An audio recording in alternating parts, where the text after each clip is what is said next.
Oi, Eliane, bom dia.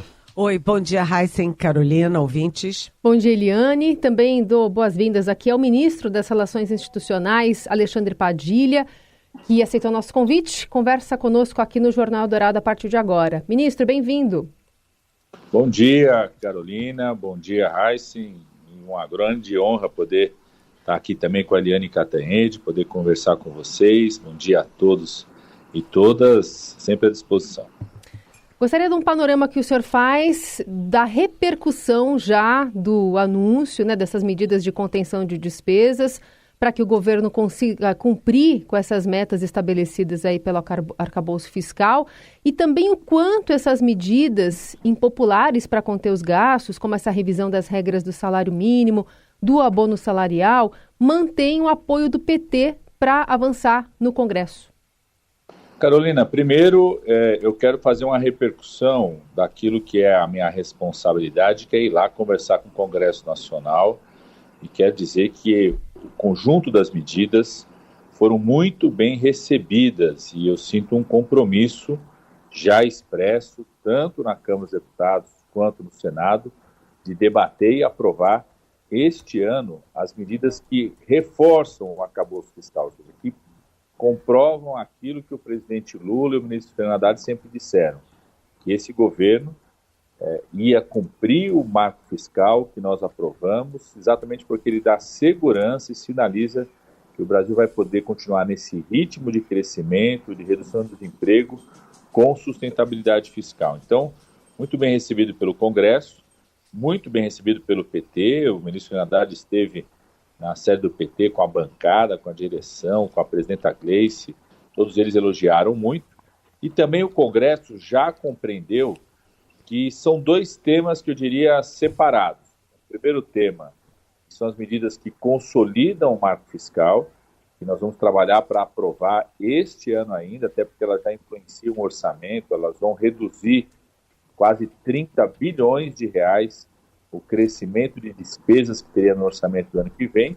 E um outro tema que também é muito importante, é o tema da chamada reforma da renda, que foi encaminhada agora, inclusive, porque quando nós aprovamos a reforma tributária, tinha uma obrigação do governo encaminhar uma proposta de reforma da renda ainda esse ano, que é exatamente aquilo que garante zerar imposto de renda para quem ganha até R$5.000 e a compensação disso. Então, o Congresso já entendeu que essa medida da reforma da renda vai ser discutida ao longo do ano que vem, com debate público, audiências públicas, com tempo para todo mundo se debruçar, e também entendeu que essa é uma medida neutra do ponto de vista fiscal, ou seja, nós vamos zerar imposto de renda para quem ganha até R$5.000, sem reduzir a arrecadação, sem comprometer a situação fiscal, porque isso será compensado por cerca de 100 mil brasileiros que ganham valores muito acima disso. Então, nós vamos beneficiar mais de 30 milhões de brasileiros que ganham até R$5.000, e isso será compensado por cerca de 100 mil. Mas esse debate vai acontecer ao longo do ano que vem. Então, a recepção no Congresso é positiva, vamos trabalhar, são 3 semanas, o ambiente é positivo, mas vamos ter que trabalhar muito para garantir a aprovação esse ano. Ministro, bom, como o senhor mesmo disse, a sua área de atuação é essa, a relação com o Congresso que o senhor espera que entenda. E como é que o senhor espera que o mercado entenda? Agora eu estou acompanhando a cotação do dólar, já está em R$6,01. Eu acho que a expectativa que o mercado tem nesse momento, primeiro, é poder conhecer mais detalhadamente as medidas. Hoje, inclusive, o ministro Fernando Haddad, a ministra Simone Tebet, que coordena a nossa política econômica, a nossa equipe econômica, estarão no almoço da FEBRABAN. Eu também estaria nesse evento para reforçar o compromisso da área política. Vamos poder entender melhor. Eu acho que tem uma questão fundamental que é compreender que essa proposta da reforma da renda ela é neutra do ponto de vista fiscal, ou seja, ela não pretende nem aumentar e muito menos diminuir a arrecadação. Não é uma renúncia fiscal como ficou sendo comentado, vazado, de certa forma, na quinta-feira, ao longo de todo o dia, que levou o dólar ao patamar mais alto.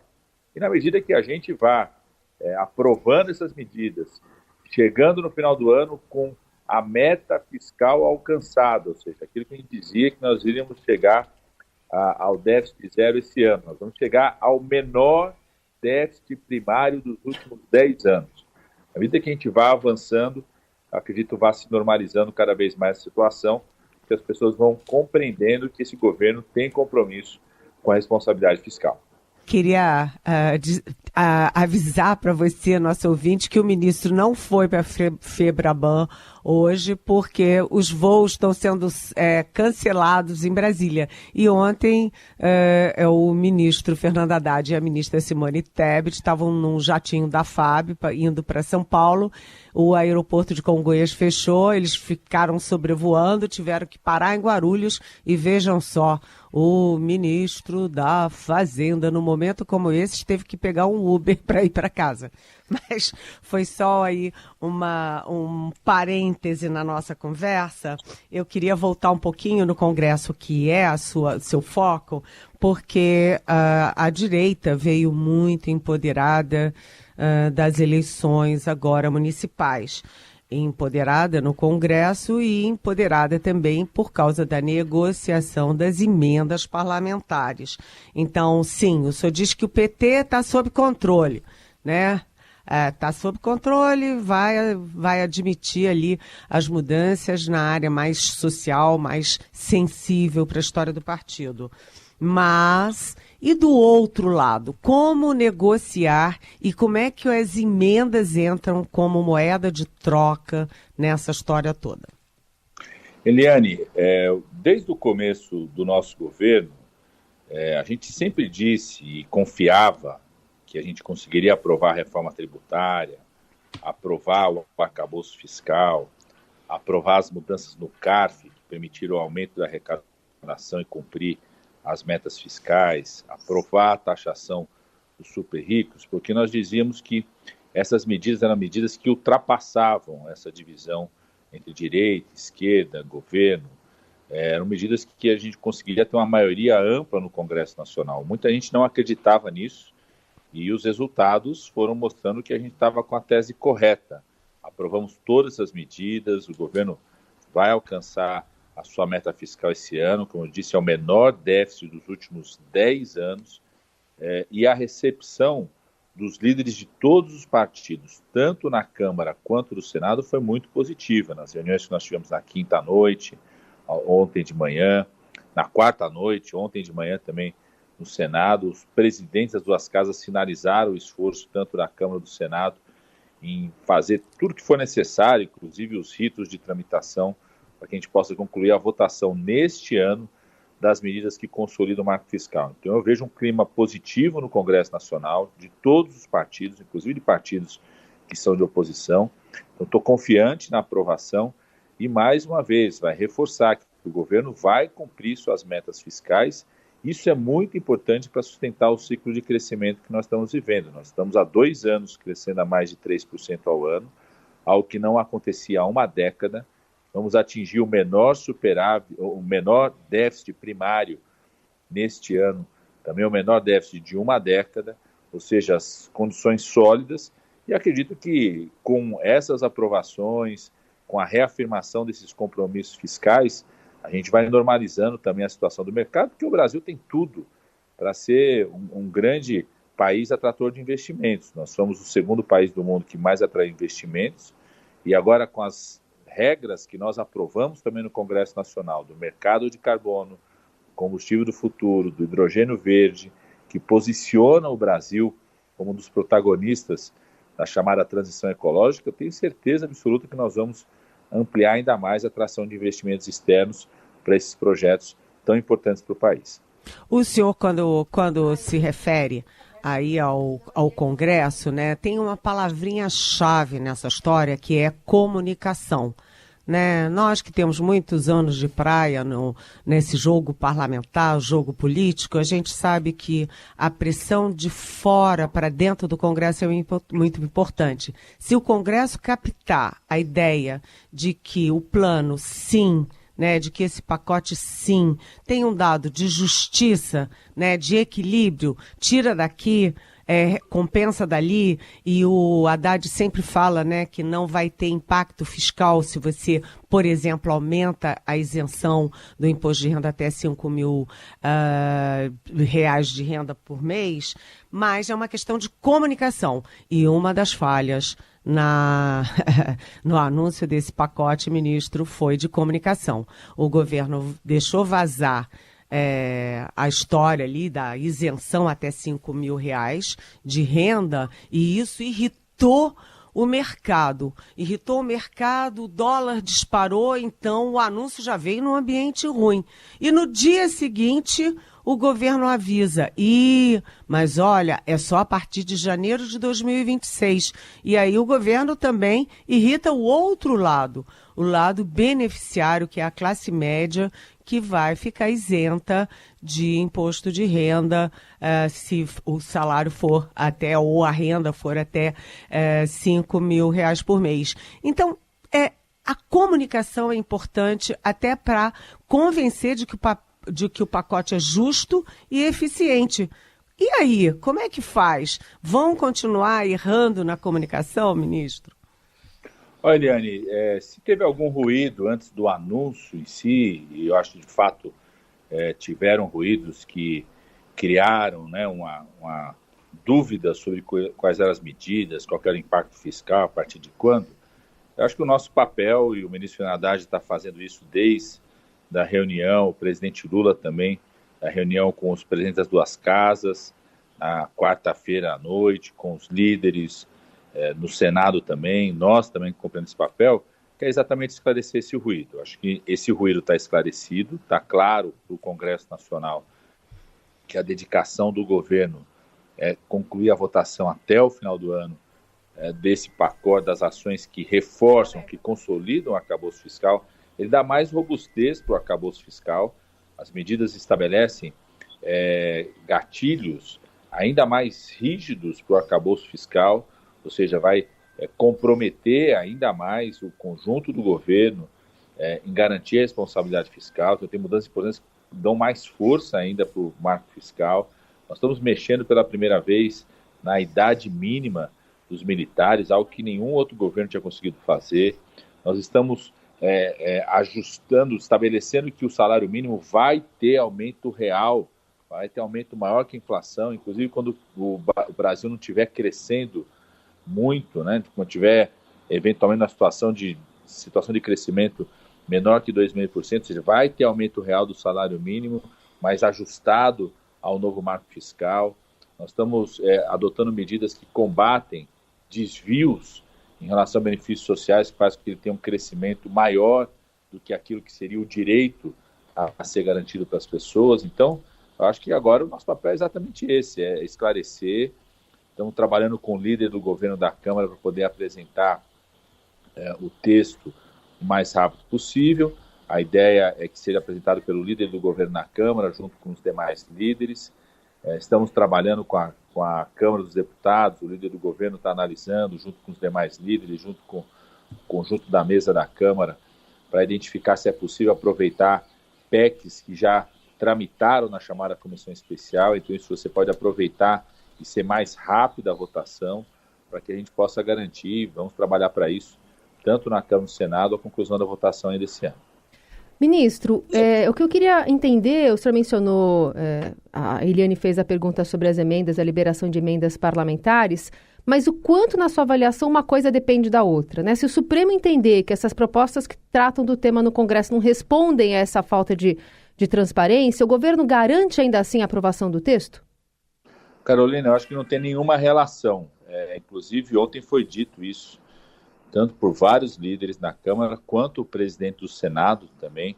Foi feita essa pergunta para ele logo após a reunião com os líderes do Senado, porque o Congresso Nacional percebe que essas medidas desse ano, sobretudo, que vão ser aprovadas esse ano, são fundamentais para a economia do país e elas influenciam o orçamento do ano que vem. Então, inclusive, elas garantem que você possa ter no orçamento do ano que vem, inclusive os recursos de investimento, também aqueles que são apontados por emendas. Então, eu diria que não tem nenhuma relação. O que não significa que nós, do governo, não estamos querendo o mais rápido possível que aqueles programas que são financiados por emendas possam ser liberados da execução. A nossa preocupação até o final do ano tem a ver com que você tem obras, você tem situação que são programas que são dadas continuidade, programas de universidades, programas da área da saúde, educação, que a continuidade é feita através de emendas parlamentares, tem projetos importantes. Teve um esforço do governo, do Supremo e do Congresso Nacional em ter um avanço na regra das emendas. Tem alguns avanços no projeto aprovado, nunca é o ideal, né? Quando cada setor que é o ideal acaba chegando numa situação que não chega a aprovar em avanço nenhum. Então, o projeto é um avanço em relação ao que é a regra atual, estabelece que o crescimento do volume de emendas tem que estar vinculado ao marco fiscal, então, assim como outras despesas, isso é um passo importante. Estabelece que as chamadas emendas de bancada, que os parlamentares do Estado inteiro escolhem, tem que ser projetos prioritários e estruturantes. Ela avança em relação a acabar com as chamadas emendas PIX do jeito que elas eram, definindo objeto, rastreabilidade, então tem avanço em relação ao que é o modelo atual. Por isso, a nossa expectativa é que seja autorizada a execução, o repasse dos recursos o mais rápido possível pelo STF, depois da sanção do presidente. Ministro Alexandre Padilha, uma última pergunta. O pacote vem sendo muito criticado, mas mesmo quem elogia aponta o dedo ali numa questão central. Ele é suficiente ou não para o equilíbrio fiscal e o cumprimento do arcabouço fiscal? Eliane, eu tenho certeza absoluta que ele não só dá mais robustez para o arcabouço fiscal, ou seja, reafirma o compromisso do governo com a sociedade, que o Brasil vai crescer, vai ter responsabilidade social, mas não vai abrir mão da responsabilidade fiscal.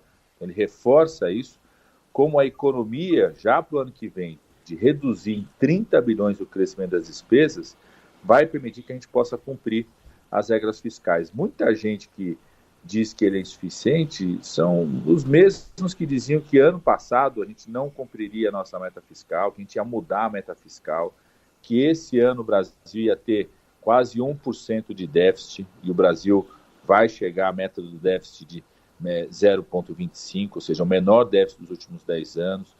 A gente não conseguiria cumprir o arcabouço fiscal esse ano e nós vamos cumprir o arcabouço fiscal nesse ano. Então, quem fala isso, de novo, vai errar nas suas estimativas, vai errar de novo nas suas projeções. E esse governo vai sim, nós temos que trabalhar para aprovar e vamos trabalhar para aprovar no Congresso Nacional ainda esse ano. Vai sim não só cumprir o marco fiscal esse ano, mas vai redobrar, vai mostrar mais uma vez que o Brasil está na direção certa, de ter uma regra fiscal que permite investimento para o crescimento econômico, para as políticas sociais, mas não abre mão da responsabilidade fiscal. Só um registrinho rápido, começamos a conversa com o dólar valendo R$6, agora encerramos valendo 6,04. É o que está valendo agora, ministro. Mas nós vamos trabalhar, você pode ter certeza, Raicen, que ao longo não só do dia, mas ao longo do esforço nosso de aprovação junto ao Congresso Nacional, vai ser normalizada a situação junto ao mercado. Pode ter certeza absoluta que o Brasil entrou numa rota de crescimento com responsabilidade fiscal e esse governo vai cumprir isso. Ministro das Relações Institucionais, Alexandre Padilha, muito obrigada pela conversa. Bom trabalho para o senhor. Um grande abraço. Abraço. Reta final, mas ainda aqui com Eliane Cantanhede para falar de um outro assunto importante, porque o anúncio do pacote do governo acabou sendo o tema dominante no noticiário, né, Eliane, nessas últimas horas, mas desviou um pouco a atenção em relação às investigações envolvendo um golpe de Estado que continuam. Exatamente, continuam. Ontem mesmo teve o depoimento de mais um militar que não está entre os 37 indiciados. Né? Eu andei conversando ontem com as minhas fontes militares, particularmente do Exército, e agora, como é a posição do Exército? Primeiro, demonstrar normalidade. Né? Tem uma operação militar de treinamento ocorrendo em São Paulo, me parece que chama Vesper, né, tranquila, com tanques, com tropas, treinamento, normalmente em São Paulo.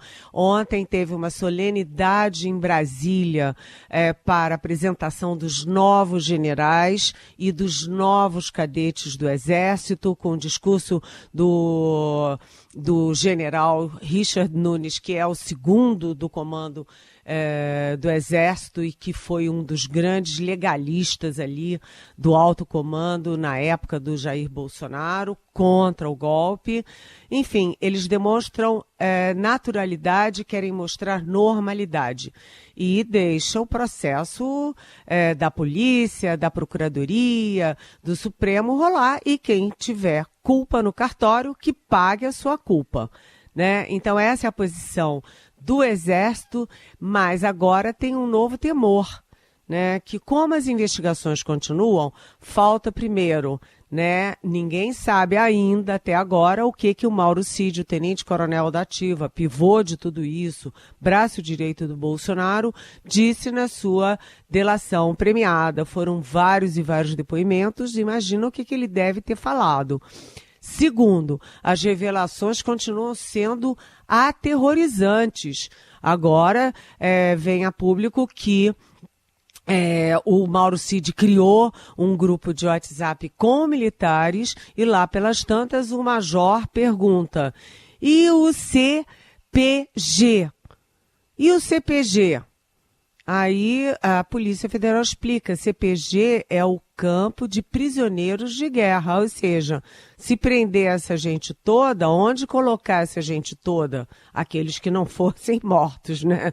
E aí um tenente-coronel Rafael responde: Auschwitz. Auschwitz foi simplesmente um dos campos de concentração nazista mais cruéis, que mais judeus matou, milhões de judeus, né? E mais adiante, numa outra conversa, né, um outro major pergunta no grupo: vamos ter o Careca arrastado por um blindado nosso em Brasília? Ou seja, uma referência ao Alexandre de Moraes. Essas coisas continuam saindo e vem aí a possibilidade de novas delações premiadas. Dos 37, 25 são militares, 6 deles são generais, e assim como o Mauro Cid, quantos outros não vão decidir fazer delação premiada para reduzir a sua pena, né? Portanto, podem surgir mais nomes, mais provas, mais momentos e mais revelações aterrorizantes, como essa história de Auschwitz. Incrível mesmo. Bom, a gente vai seguir acompanhando, né? Tem 800 páginas e desdobramentos que estão ainda sendo revelados. Semana que vem a gente volta a conversar com a Eliane Cantanhede.